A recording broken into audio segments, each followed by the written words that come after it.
Olá, pessoal.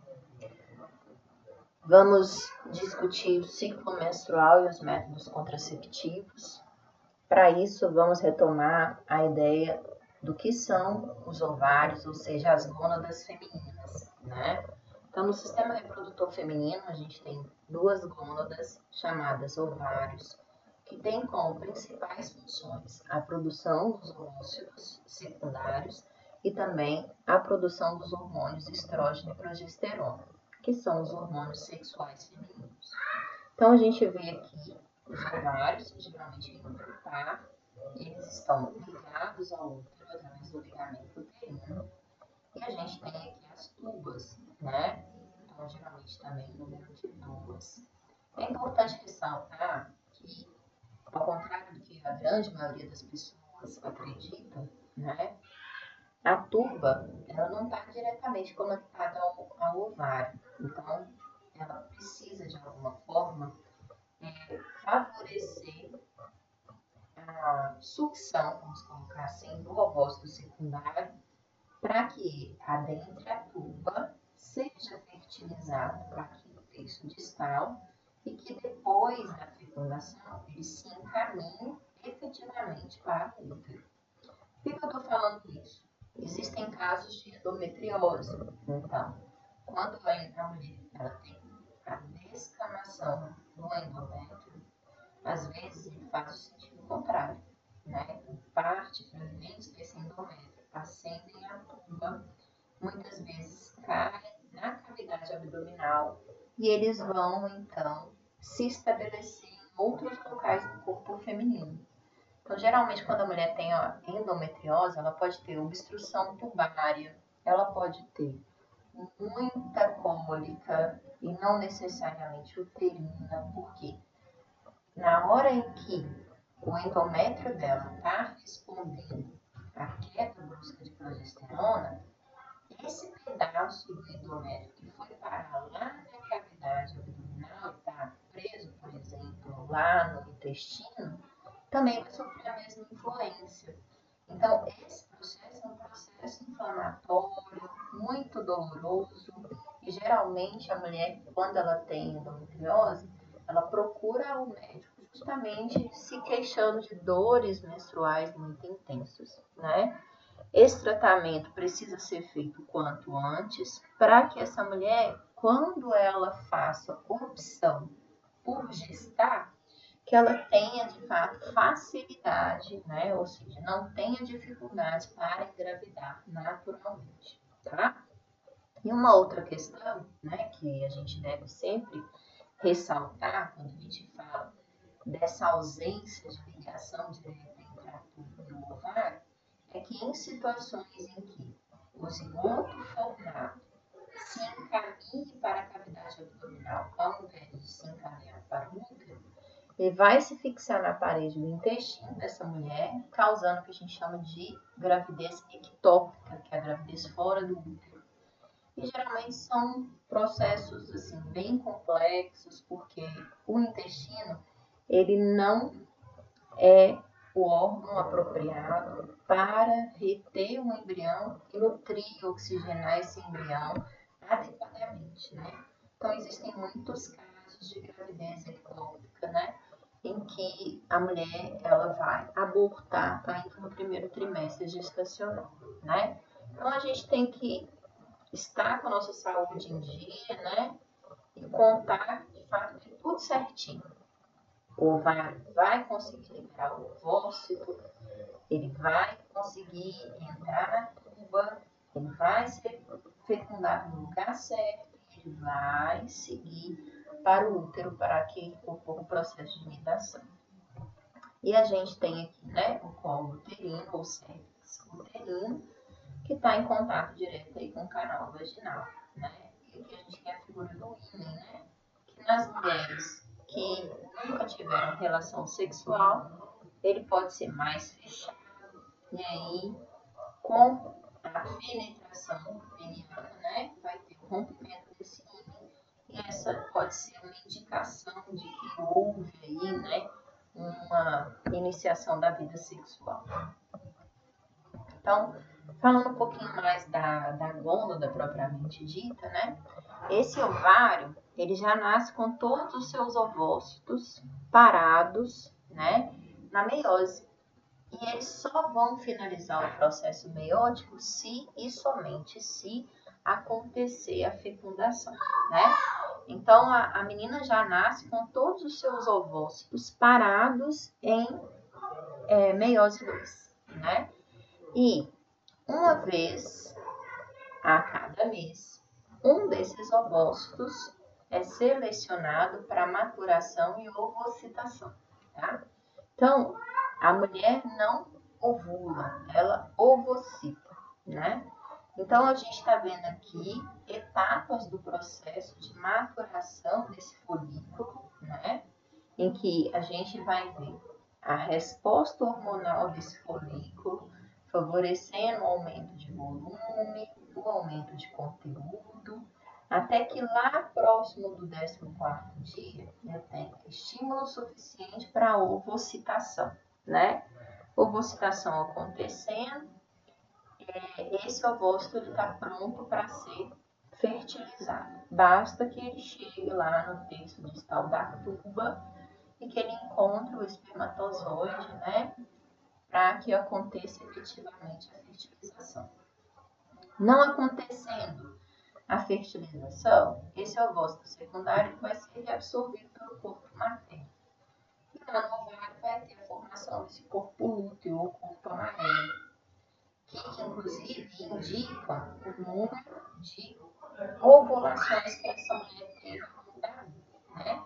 Então, em situações, por exemplo, de medicina criminal, quando você tem um corpo feminino em que você não consegue determinar pelo avançado estado né, de decomposição, a idade, por exemplo, daquela mulher, você pode fazer cortes histológicos, né, do ovário, contar o número de corpos amarelos, por exemplo, para estimar a idade dessa menina.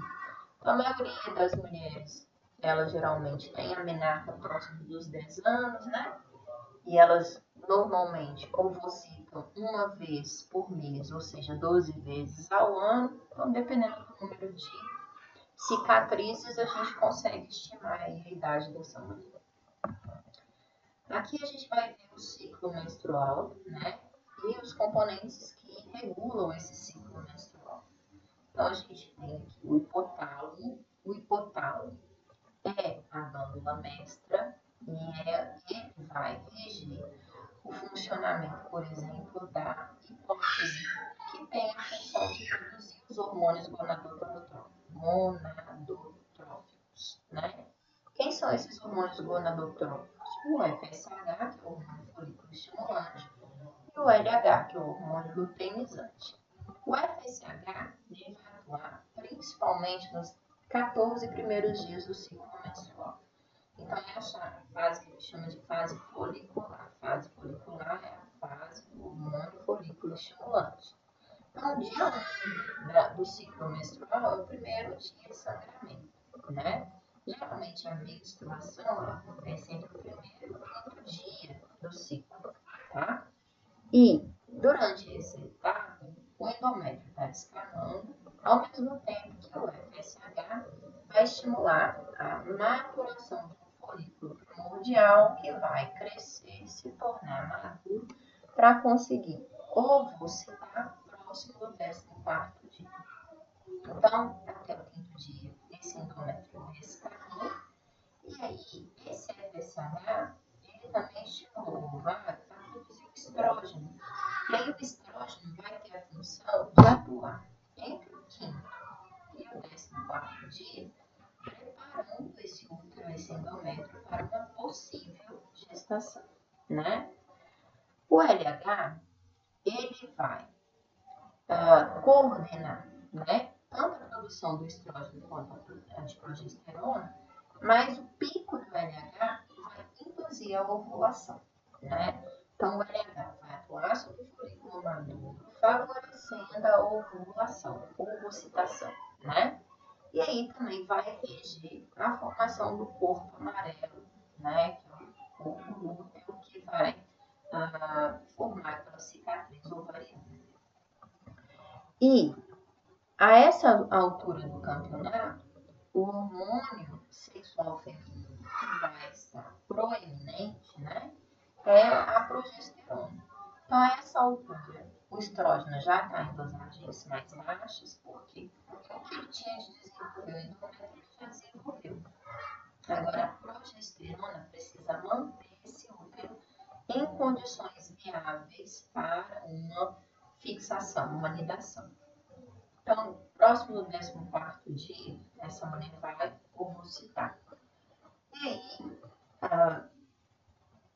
uma vez que esse ovócito secundário tenha sido liberado, ele tem 24 horas de viabilidade.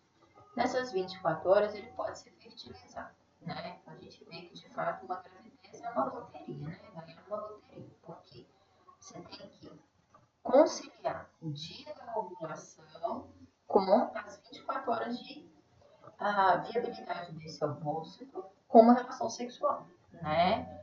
Que seja eficiente, que eu tenha liberação de espermatozoides em quantidade suficiente para vencer as condições inóspitas da vagina, do útero, até chegar na tuba, para encontrar efetivamente o ovócito secundário para a fecundação, né?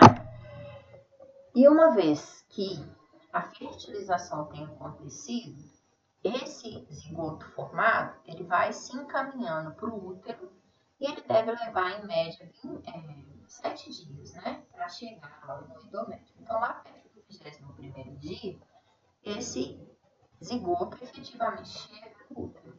E aí ele vai nidar. Se ele nidar e conseguir se comunicar adequadamente com a mãe, ele está produzindo beta-HCG, que é o hormônio gonadotrofina coriônica, né, que vai indicar para a mãe a necessidade de manutenção dos níveis de progesterona constante. E aí, se a progesterona manter-se constante, o endométrio não vai descamar. Agora, se o nível de progesterona cair abruptamente, perto do 28º dia, essa mulher volta a menstruar, né? Então, essa comunicação materno-fetal é extremamente importante e também, né, é extremamente importante a capacidade de resposta da mãe, no sentido de garantir a produção adequada de progesterona para evitar a descamação do endométrio. E depois da anidação, a placenta assume essa função de manter essa progesterona alta até o parto. Então, ocorrendo a gestação, a progesterona mantém-se alto e a útero vai se manter em condições viáveis até o final, né? Não ocorrendo a fecundação, nível de progesterona cai abruptamente e inicia tudo novamente. Falando um pouquinho sobre os métodos contraceptivos, a gente tem métodos que são naturais, que são o coito interrompido e a tabelinha. A gente tem os métodos físicos, os métodos químicos e os métodos cirúrgicos, né? Cada um com suas vantagens e desvantagens. O coito interrompido, ele foi um método contraceptivo muito utilizado quando não se existia outra alternativa que não a abstinência sexual, né? Então, o coito interrompido consiste na retirada do pênis da vagina momentos antes da ejaculação. É um método que possui uma eficiência baixa, porque não necessariamente o homem só libera o espermatozoide junto com o esperma. Às vezes ele libera pequenas quantidades junto com a secreção prostática, e aí basta um espermatozoide para que efetivamente exista a possibilidade de gestação, né? E o coito interrompido não previne contra as infecções sexualmente transmissíveis. A gente também tem a tabelinha. A tabelinha foi um método, né, que é tão antigo quanto o coito interrompido, que ele consistiu na observação de algumas mulheres, né, que tinham um período menstrual, ciclo menstrual regular, de alterações com relação à sua temperatura corporal, à viscosidade do fluido vaginal, que indicaram a elas que, muito provavelmente, nesse período de maior temperatura corporal e maior viscosidade da secreção secreção vaginal coincidisse com o período de ovulação. Então, elas começaram, né, a abster-se de relações sexuais um período de tempo antes e pós esse dia, né? E com isso, então, muitas mulheres conseguiram e ainda conseguem fazer, né, o método da tabelinha. Qual que é o problema da tabelinha, né? Mulher é um bicho esquisito, né? Que pode ter o seu ciclo menstrual alterado por uma série de fatores, inclusive psicológicos, né? Então, você está passando por um momento de estresse, está passando por um momento de doença, você está passando por uma situação complicada, seja do ponto de vista qual for. Tudo isso pode impactar no seu ciclo menstrual, né? Então, tem pouca eficiência e vai ter eficiência quando a mulher tiver um ciclo menstrual constante, né? E também não previne contra as infecções sexualmente transmissíveis. Falar um pouquinho, né, do método de barreira mais eficiente que se tem conhecimento, que é o preservativo. Os primeiros preservativos eles foram produzidos a partir, né, da utilização de tripa de porco, né? Já se utilizava a tripa de porco para fabricação de linguiça, então só se enxergou a possibilidade de usar como uma barreira de fato, né, para o lançamento, vamos colocar assim, dos espermatozoides no fundo vaginal. E posteriormente, então, a indústria acabou adotando essa ideia e produzindo, então, né, um preservativo de látex que impede que o esperma atinja o interior da vagina durante o ato sexual. Ele apresenta bastante eficiência desde que seja utilizado adequadamente, né? Então, ter muito cuidado com relação ao transporte, ter muito cuidado com relação à validade, ter muito cuidado com a colocação do preservativo, com a garantia de deixar uma sobra de 1 a 2 centímetros na sua borda, né? Para que o esperma consiga ocupar esse volume. E é um método que, além de prevenir a concepção, ele também previne, né, contra a maioria das infecções sexualmente transmissíveis, né? A pílula anticoncepcional é um método químico, né? Porque a pílula é uma droga que vai aumentar os níveis de estrógeno e de progesterona no organismo feminino e com isso tem um feedback negativo, né? Que vai fazer com que não haja liberação do FSH e do LH pela hipófise. E com isso, então, não tem seleção de folículo ovariano, não tem ovocitação, tá? Geralmente, quando deve ser usada a carteirinha, né? O comprimido. O início do uso se dá no 5º dia após a menstruação, né? No 5º dia de sangramento. E aí a mulher faz uso de 21 comprimidos consecutivos, faz um intervalo de 7 e volta a tomar. Então, após o término da pílula, os níveis de progesterona caem, né? E aí ela vai ter um sangramento de privação. Existe uma eficácia de 98%, porque a pílula precisa ser tomada todos os dias no mesmo horário, né? Se a mulher se esquece um dia, ela já perde o aspecto protetor. Então, a maioria das bulas indicam, esqueceu de tomar antes de 24 horas, toma assim que lembrar. Mas, até o próximo ciclo, use outro método contraceptivo de barreira, como o preservativo, para garantir eficiência, né? Existem pílulas de 28 comprimidos, que são aquelas em que você tem 21 comprimidos com droga e 7 de placebo. É só para que a mulher não perca o hábito da ingestão do comprimido, sempre naquele horário, né? E existe também a possibilidade do chip, existe a possibilidade do injetável, né? Para 1 mês, para 3 meses. Se for um chip, geralmente o período é mais extenso, né? E existe também, né, o DIU, que é hormonal, né? Aí a validade de 5 anos.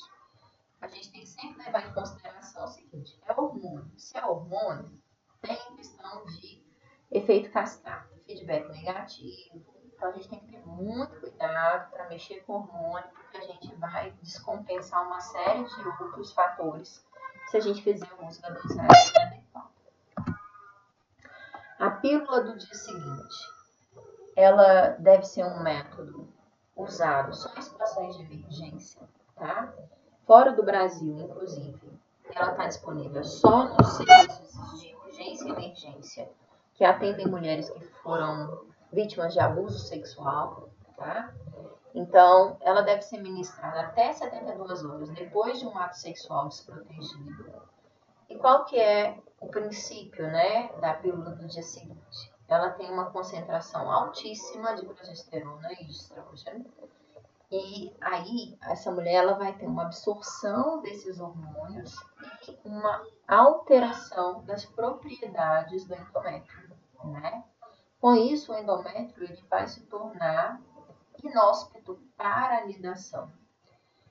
Fora que, na hora que ela tiver uma queda abrupta daquele nível de progesterona, né? Porque sendo um hormônio ele vai ser metabolizado, ela vai ter necessariamente a descamação do endométrio, então ela pode ter um sangramento em decorrência dessa queda abrupta de progesterona, que não necessariamente vai ser naquele dia que ela esperava menstruar novamente, tá? Em decorrência desse aspecto, desses dois aspectos, né, muitos julgam a pílula do dia seguinte como um método abortivo. Por quê? Efetivamente, ela não impede a anidação, a fecundação. Ela vai impedir a nidação. Então, ela não impede que um zigoto seja formado, né? Ela vai impedir que ele seja fixado no útero materno. Então, quem acredita que seja um método abortivo segue essa linha de raciocínio, tá? O diafragma, ele é um outro método de barreira, não tão eficiente quanto o preservativo, que também foi muito utilizado, principalmente na década de 60, 70, né? Então, ele consiste num dispositivo de borracha que é colocado lá no fundo do colo uterino para impedir a passagem do espermatozoide da vagina para o útero, né? E geralmente ele é usado associado a um espermicida para aumentar a sua eficiência. Qual que é o problema do diafragma? A mulher que faz uso do diafragma, ela tem que ter mais ou menos uma noção de quando ela vai ter uma relação sexual, para que ela possa colocar adequadamente o diafragma antes. Fora isso, uma vez que ela tem uma relação sexual, ela vai precisar manter-se com esse diafragma por 72 horas, que é o tempo de viabilidade do espermatozoide, né? Outra questão, necessariamente o médico vai precisar fazer a medição do colo uterino para indicar para a mulher qual que é o diafragma que ela vai comprar, porque os colos uterinos são distintos e eles são comprados de acordo com o tamanho para que seja anatômico, né? Qual que é a vantagem do método? Ele pode ser lavado e reutilizado, geralmente por um ano. Depois a mulher vai lá, faz uma nova medição, se não mudou nada, aí ela vai e compra outro novo, daquele mesmo tamanho que ela tinha antes. O DIU. O DIU é um dispositivo intrauterino, né? Ele pode ser plástico ou metálico, e antigamente ele era um método disponibilizado apenas para mulheres que já tinham tido um bebê. Isso porque o colo uterino muda depois de uma gestação, né?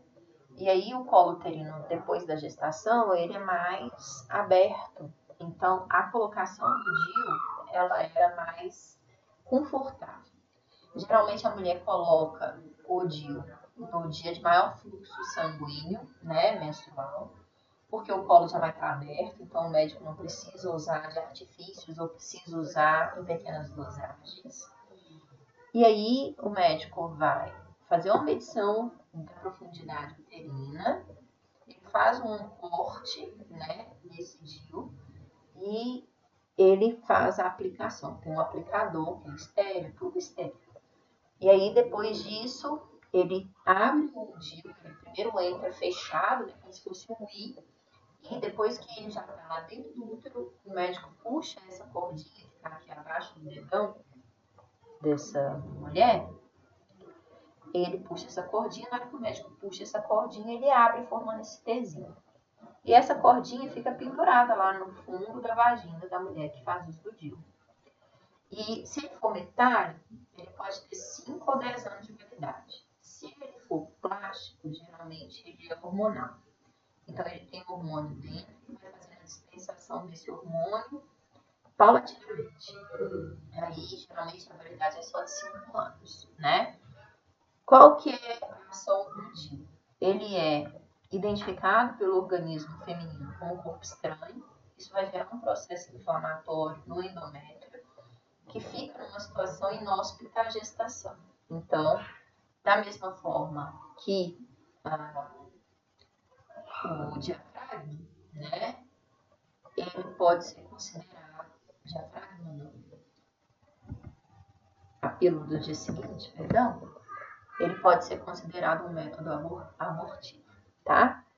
E aí, quando essa mulher quer tirar esse DIU, o que o médico faz? Ela vai marcar com o médico um dia, que vai ser exatamente o dia de maior fluxo menstrual.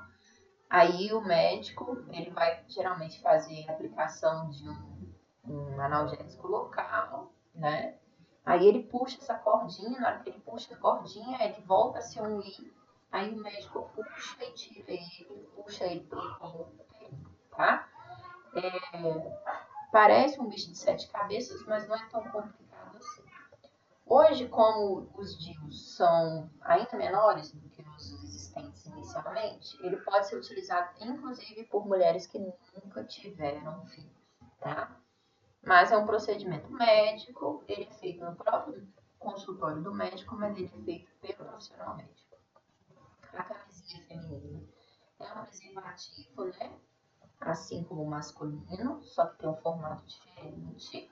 É uma bolsa de plástico que é inserida no interior da vagina, que vai reter o esperma e impedir, então, o contato entre o espermatozoide e o útero. Então, aqui é o local de abertura, penetração, e aqui, esse é o fundo que vai se alojar lá no colo uterino, que é fechado, né? Então, da mesma forma, precisa ser colocado, tendo cuidado, né, da maneira certa, para evitar que ele rompa, rasgue e a hiperdeficiência. E também vai prevenir contra várias infecções sexualmente transmissíveis. Assim como o preservativo de látex, ele também é descartável.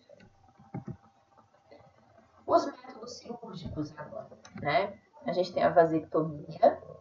A vasectomia é um método cirúrgico que os homens vão recorrer, que é uma cirurgia que promove a secção, ou seja, o corte dos ductos deferentes. Então, aqui tem o testículo, aqui o epidídimo, tem o duto deferente que vai desembocar lá na uretra. Então, o médico faz uma incisão, geralmente pelo saco escrotal, então faz aqui uma analgesia local. Aí ele faz um cortezinho pequeno, menos de 1 centímetro. Com uma pinça, ele vai lá e busca o duto deferente, corta, dá um nozinho em cada uma das extremidades, volta o duto cortado para dentro, né?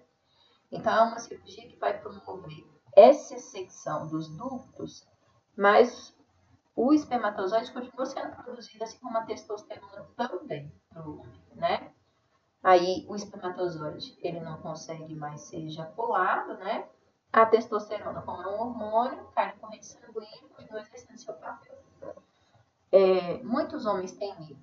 1, pelo processo cirúrgico em si. 2, por medo de impotência sexual. Mas a gente vê aqui que não tem nada que impacte na vida sexual desse homem, né? Então, é muito mesmo uma questão mais de machismo de qualquer outra coisa, tá? O que você tem que se atentar com relação à vasectomia? É um processo definitivo para a grande maioria dos indivíduos. Então, ela deve ser feita com muita cautela. No SUS, por exemplo, o homem tem que ter mais de 29 anos, pelo menos 2 filhos vivos, e ele tem que assinar um termo dizendo que concorda com o procedimento, né? Na rede particular, você faz em qualquer momento da vida. Provavelmente muito jogador de futebol que não quer ter filho e quer cair na vida, ter relação sem proteção, não quer correr o risco de ter filhos sem planejar, ele recorre à vasectomia, né? Outra questão da vasectomia. Se ela for feita em homens muito jovens, né, existe o risco de reversão. Então, esse canal aqui, ele pode descobrir que ele foi cortado e ele se religa, né? Existem homens também que têm mais de 2 canais. Anatomicamente, a maior parte dos homens tem 2 só. Então, às vezes, um homem tem 3 canais. O médico, na hora do procedimento, não vê, corta 2, deixa 1. Ele continua ejaculando, né? Com espermatozoide. Então, por isso que se faz geralmente espermograma um mês depois. E a contagem de espermatozoides tem que ser 0. Se tiver contagem de espermatozoide um mês depois da cirurgia, tem que reavaliar. Houve religação ou esse homem tem mais de 2 úteros? Alguma das duas com certeza aconteceu. A ligadura tubária ou ligadura de trompas é um procedimento feito em mulheres em que o que vai acontecer? Eu vou ter a secção da tuba uterina. Então, o médico vai lá, faz um corte aqui na tuba, um corte aqui na tuba. Geralmente, ele preserva essa porção aqui, tá? Lá dentro do corpo feminino mesmo, mas ele tira um pedacinho aqui e dá um nó numa ponta, dá um nó na outra ponta. Da mesma forma, essa mulher continua ovocytando, mas a questão é, não existe mais possibilidade desse ovócito passar para cá, nem do espermatozoide atravessar aqui, né? E aí também é um método definitivo. Deve ser feito também com muita cautela. Mulheres acima de 29 anos, mais de 2 filhos vivos, aí faz gratuitamente pelo SUS, desde que assine um termo de concordância, né? Na rede particular, você faz em qualquer momento. Da mesma forma, é um processo, na grande maioria das vezes, definitivo, mas existem casos de religação, principalmente quando a mulher fez muito nova ligadura, e aí, por algum motivo, a tuba dela enxerga que foi rompida, vai lá e liga de novo, né? Então, acontece. Então, muito provavelmente vocês devem conhecer alguém, algum caso de mulher que engravidou mesmo depois de ter feito ligadura. Hoje, o que os médicos fazem para evitar isso? Ele não só corta a tuba dela, ele corta um pedaço. Então, literalmente, ele tira um pedaço. Esse nozinho vai ser dado aqui. Então, ele deixa uns 2 centímetros entre uma ponta e outra, diminuindo a chance deles se reencontrarem, se religarem, né? Ok, com isso a gente vê todos os métodos contraceptivos. Algumas outras informações importantes, né? Discutir método contraceptivo é extremamente importante para o planejamento familiar, né? Os casais têm que discutir se querem ter filhos, se vão ter filhos, quando terão, quantos terão, né? Porque existe uma série de mudanças aí, de implicações na vida de ambos, com relação a responsabilidades, com relação mesmo a custos, né, financeiro, com relação mesmo à abnegação, à abdicação de vida pessoal e profissional. Então, para que as relações sejam saudáveis e permaneçam, o planejamento familiar se torna cada vez mais necessário. Então, para isso, você tem que conhecer os métodos contraceptivos. E aí o casal vai fazer a escolha. Qual que é o método contraceptivo mais seguro, mais aconselhável para eles? Que eles vão se sentir mais confortáveis, que vai ser eficiente, não só na contracepção, mas também na proteção contra infecções sexualmente transmissíveis, né? Principalmente nos relacionamentos instáveis, tá? Fora isso, né? Vida sexual pode ser feita desde que com responsabilidade. Então, tem uma questão de autoconhecimento, tem uma questão mesmo de busca de informação, e cada um acaba descobrindo qual que é o momento ideal para iniciar a sua própria vida, ok? Então, eu espero que vocês estejam bem e a gente se encontra